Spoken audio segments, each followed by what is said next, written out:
51 সংখ্যক কাৰ্বি যুৱ মহোৎসৱৰ অন্তিম দিনা নিশা 2 বজাত অঘটন টয়োটা গাড়ীৰ অস্থায়ী শ্বৰুমত হোৱা দুৰ্ঘটনা কেন্দ্ৰ কৰি উত্তপ্ত হ'ল পৰিস্থিতি কেচিএছ ভলেণ্টিয়াৰসকলে উগ্ৰ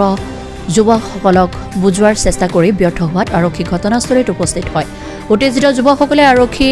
লগতো খণ্ডযুদ্ধত লিপ্ত হয় আৰু ইয়াৰ পিছতে যুৱকৰ দলটোৱে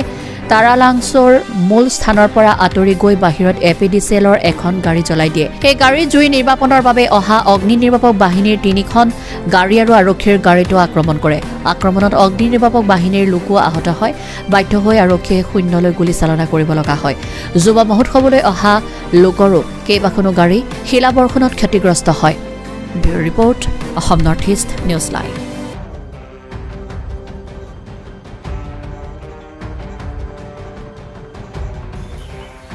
আমি বৰ্তমান আমি 3:19 আমাৰ ডিএছপি হেডকোৱাৰ্টাৰ ছাৰে গাড়ীখন জ্বলাবলৈ খবৰ পোৱাৰ লগে লগে আমি ফাৰ্ষ্ট টাৰ্ণত গাড়ীখনৰ হাৰাঘাট যিখন গাড়ী এখন ফাৰ্ষ্ট টাৰ্ণত গৈছে তাৰপিছত তাত গৈ আৰু পানী মাৰিছেহে আৰু পানী মাৰাৰ লগে লগে আৰু পাব্লিকে পূৰা শিলগুটি দলিয়াই একদম পূৰা আমাৰ গাড়ী পূৰা একদম নষ্ট কৰি দিছে তাৰপিছত আৰু আমি উপায় নাপায় আৰু খোজো ৰোল কৰিবলৈ সময় নাপায় একেলগে মানে জেগাত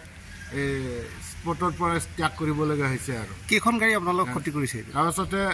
আমাৰ টোটেল 3খন গাড়ী ডেমেজ হৈছে মানে পূৰা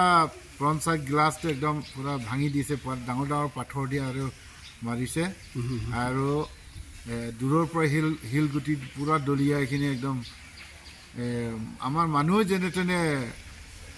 বাচিছে আৰু তাত পৰা তেনেকুৱা হৈ আছে আপোনালোকৰ ইনজিউৰ হৈছে কোনোবা নেকি আমাৰ ইনজিউৰ হৈছে আমাৰ হাৰাঘাটৰ চালকজনৰ এখেতৰ শিলগুটি লাগি গ'ল ন শিলগুটি লাগি গ'ল আৰু আমাৰ চাব অফিচাৰজন সামান্য এটা ভৰিত ইনজিউৰ হৈছে এইটো পাথৰ লাগিছে আৰু এনেকুৱা 2-1জন মানে অলপ সামান্য কিবা এটা ইনজিউৰ পাইছোঁ 4জন টোটেল এনেকুৱা কি কাৰণে এনেকুৱা এটা চিটুৱেশ্যন কিয় খবৰ পাইছিলে নেকি আপোনালোক আমিতো একো খবৰ পোৱা নাই আমাক মাত্ৰ বলেৰো পিকআপ গাড়ীখনৰ এটা জুই লাগিছে বুলি কোৱাৰ লগে লগে আমিতো টানাউট লৈ গৈছোঁ আমাৰ তাত কোনো আমি ইনফৰমেশ্যন নাই একো নাই মাত্ৰ তাত আমি অনুমান কৰিছোঁ কিন্তু পাব্লিকে কিহৰ কাৰণে আমাক এইটো এটেক কৰিলে এইটোতো আমি গম পোৱা নাই কিন্তু পিছত অলপ খবৰ পাইছোঁ যে এইটো মানে আমাক নমাব দিয়া নাই বুলিহে আমি কিবা পাইছোঁ কিন্তু আমিতো গম নাপালোঁ এইটোতো গোটেইটো এইটো তাৰালাংছৰ কোনডোখৰ ঠাইত হৈছিলে এইডোখৰ তাৰালাংছৰ জাষ্ট একদম মেইন গেটৰ পৰা মানে 30 মিটাৰমান হ'ব আৰু এইটো টয়টা এটা শ্ব'ৰুম আছিলে এইখিনিতে চাগে নাই টয়টা শ্ব'ৰুম পৰা অলপ দূৰত যিটো মানে এইটো চাৰ্চ এটা আছিলে চাৰ্চ ঘৰ এটা আছিলে সেইখিনিতে জেগাতে প্ৰায় 2:30মান বজাত ৰাতি লেবাৰে কিছু কাম কৰি থকা অৱস্থাত শ্ৰমিকে কাম কৰি থকা অৱস্থাত এটা ষ্ট্ৰাকচাৰ পৰি পেলাই 2জন লোক জখম হয় এগৰাকী মহিলা এজন পুৰুষ আৰু সেইটো সূত্ৰপাত হ'ল আৰু সেইটোৰ পৰা কিছু ল'ৰা আহি পেলাই সেই তেখেতসকলক মাৰপিট কৰা আৰম্ভ কৰিলে ইয়াত যিটো কণ্ট্ৰল ৰুম আৰক্ষীৰ আছিলে কণ্ট্ৰল ৰুমত গম পাই পেলাই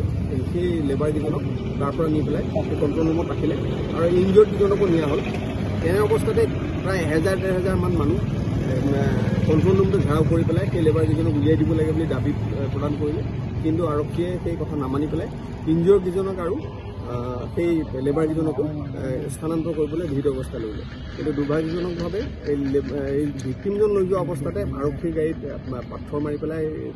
গাড়ীখন ভাঙিলে আৰু আৰক্ষীৰ এজন কনষ্টেবল আৰু ড্ৰাইভাৰ তেখেতকো ইনজিয়ৰ্ড কৰিলে ইন দি মিন টাইম আমি খবৰ পালোঁ যে এখন DI গাড়ী তাৰালাংছৰ যিটো মূল ৰাস্তাটোত জ্বলাইছে গতিকে লগে লগে ফায়াৰ ব্ৰিগেডক খবৰ দিয়া হ'ল আৰু ফায়াৰ ব্ৰিগেড আহি পেলাই গাড়ীখন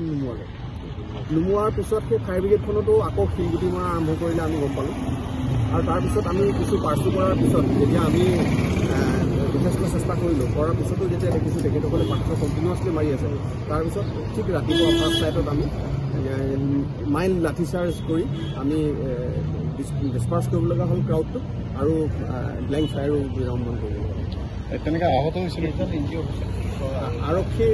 এতিয়ালৈকে সবিশেষ সম্পূৰ্ণ 5জনমান মানুহ আমাৰ ইতিমধ্যে ইনজৰ্ড হৈছে। আমাৰ তথ্যমতে অন্য গাড়ীও দুখনমান ভাগিছে, অকল আৰক্ষীৰ গাড়ী আমি গম পাইছোঁ 3খন গাড়ী ভাঙিছে আৰু লগতে আমি এতিয়া শুনিছোঁ যে পাব্লিকৰো গাড়ী 2 এখন ভাঙিছে বুলি, কিন্তু এতিয়ালৈকে আমাৰ ওচৰত ৰিপৰ্ট অহা নাই।